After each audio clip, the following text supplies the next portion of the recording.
7:47 de la mañana, estamos de regreso en Altavoz en Vital 91.1 FM de tu dial, y también estamos en todas las plataformas digitales de Tribu Televisión. Nos acompaña vía telefónica el doctor Aníbal Quiroga, abogado constitucionalista. Muy buenos días, doctor Quiroga. Bienvenido a Altavoz en Vital. Buen día, doctor. ¿Qué tal?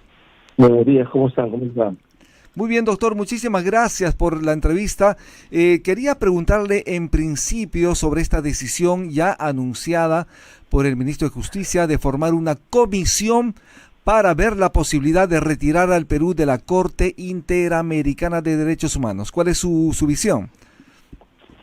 Bueno, en primer lugar, no parece nada malo formar una comisión para discutir temas, ¿no? Es más bien un ejercicio democrático.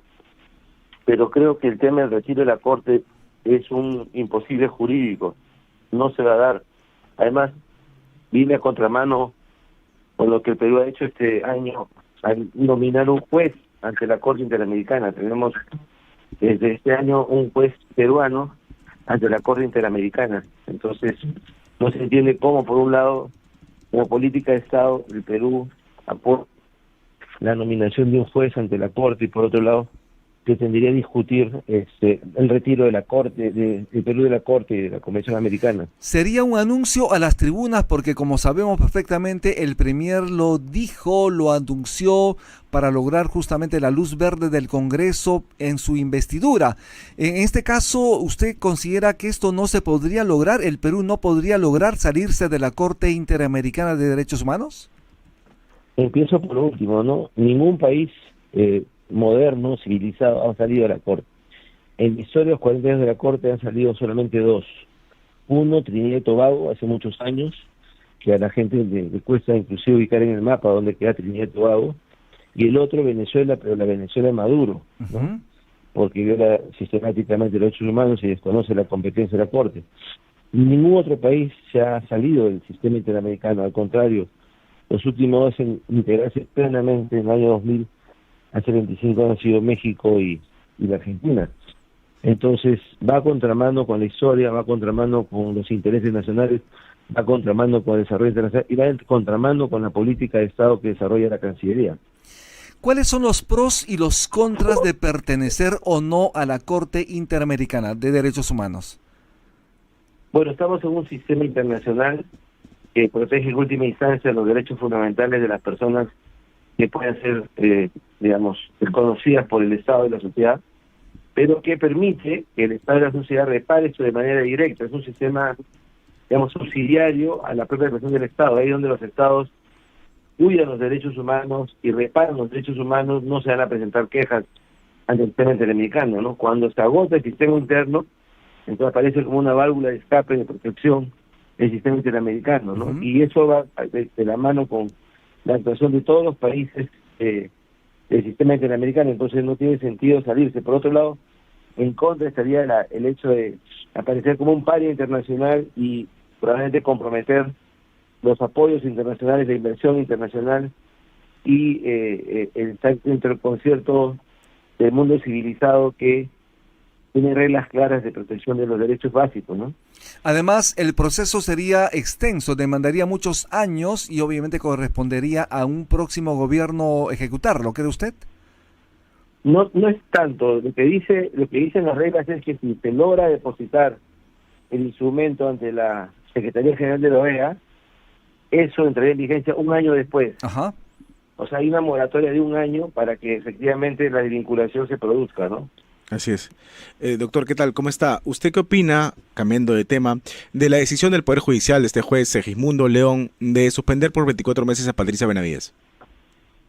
Bueno, yo he sostenido ya públicamente que hay una lucha ideológica en el Poder Judicial y en general entre el sistema jurídico, ¿no? Y claramente en el Ministerio Público hay dos bandos, dos sectores. Unos que quieren capturar o mantener la influencia en el Ministerio Público y manejar de esa manera arbitrariamente las denuncias, a quién se denuncia, a quién no se denuncia, y otro que pretende de alguna manera restañar o restaurar el sistema institucional. En esa pugna, la doctora Benavides obtuvo una decisión favorable de la Junta, y a los pocos días el Poder Judicial, en su sector caviar, ha logrado una suspensión insólita, no solamente en el tiempo, sino en el contenido, porque la suspenden con un cargo que no ejerce, ¿no? No obstante que en 2 casos anteriores el Poder Judicial había dicho que eso no procedía, pero en el caso de ella sí ha procedido. Pues claramente hay un direccionamiento para evitar que regrese al Ministerio Público, ¿no? A toda costa, si no es por un lado, por el otro. Al final de cuentas, el Poder Judicial ha terminado siendo el mejor abogado de la doctora Benavides. ¿Y ha ocurrido de manera... de la doctora Espinosa. ¿Ha ocurrido de manera express?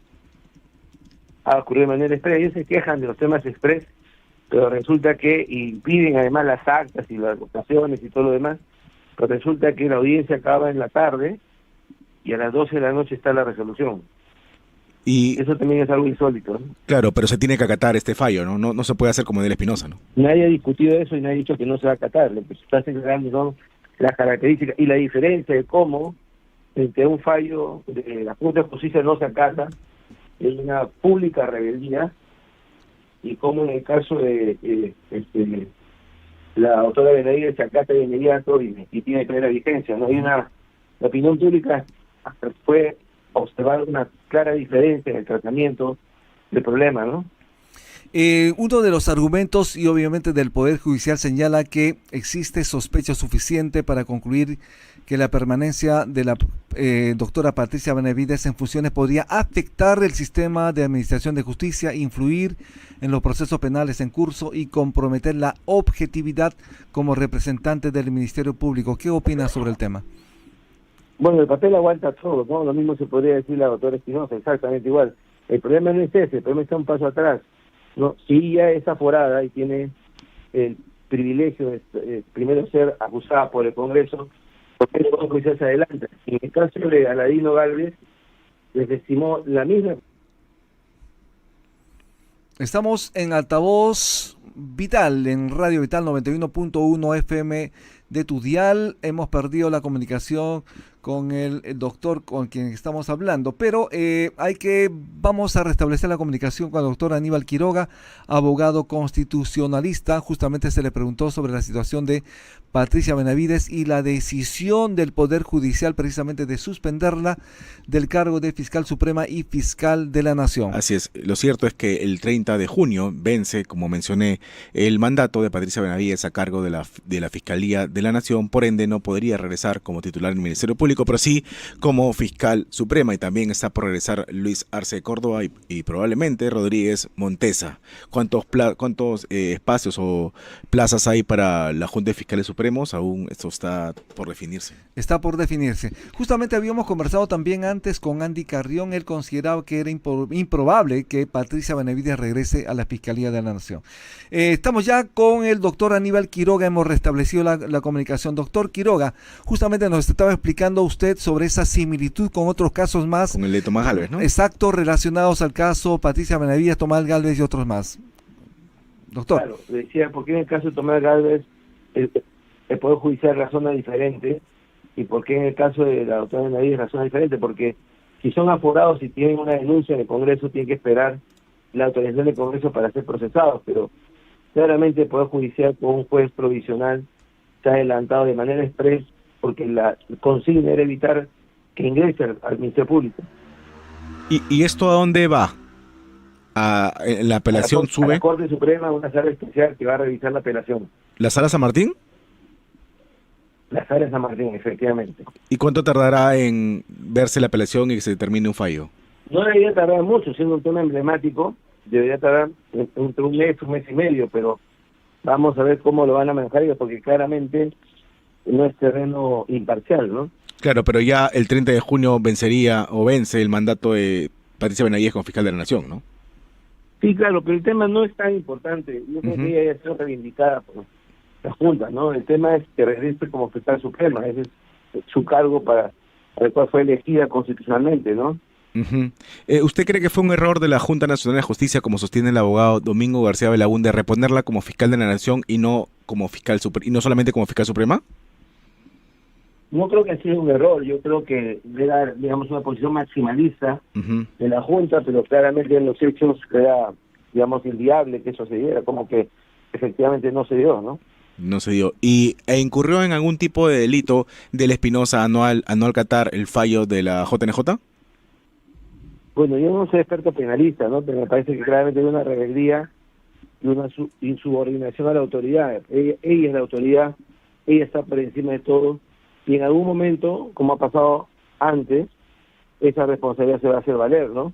Usted hablaba de Hay gente que a veces actúa con absoluta impunidad, como el caso de Vizcarra, en su momento que cerró el Congreso, y ya vemos ahora cómo está pagando las consecuencias de eso. O sea, yo creo que más tarde o más temprano esa responsabilidad se van a hacer valer. Doctor, usted hablaba de la provisionalidad de este juez Segismundo León. Él ha reemplazado a Juan Carlos Checli. ¿Checli está de vacaciones? ¿Por cuánto tiempo? No, lo que pasa es que ahí se hace una tinterillada, ¿no? Como administrador público no le gusta lo que hace un juez, inclusive el propio Tribunal Constitucional les abre en carpeta, ¿no? Si un juez da una medida cautelar, entonces le abre una carpeta. Si el tribunal le da la razón al Ministerio Público, se hacen investigaciones. En el caso del juez Checli también ha sido incorporado en el proceso de la doctora Benavides, entonces ha tenido que excusarse. Hace una jugada de ajedrez para dejarlo fuera de lugar. Entiendo. Estamos en Altavoz, en Vital, estamos también en Tribu Televisión. Doctor Aníbal Quiroga, muchísimas gracias, pero antes de irnos, sus palabras finales para las audiencias. Bueno, yo espero que, digamos, la juridicidad se imponga, la calma constitucional también, y que las instituciones retomen su fuero. Así es. Parece que hemos perdido comunicación nuevamente y yo le agradezco muchísimo, doctor Aníbal Quiroga, por estar en Altavoz en Vital. Haremos una pausa y regresamos. Ya hablemos.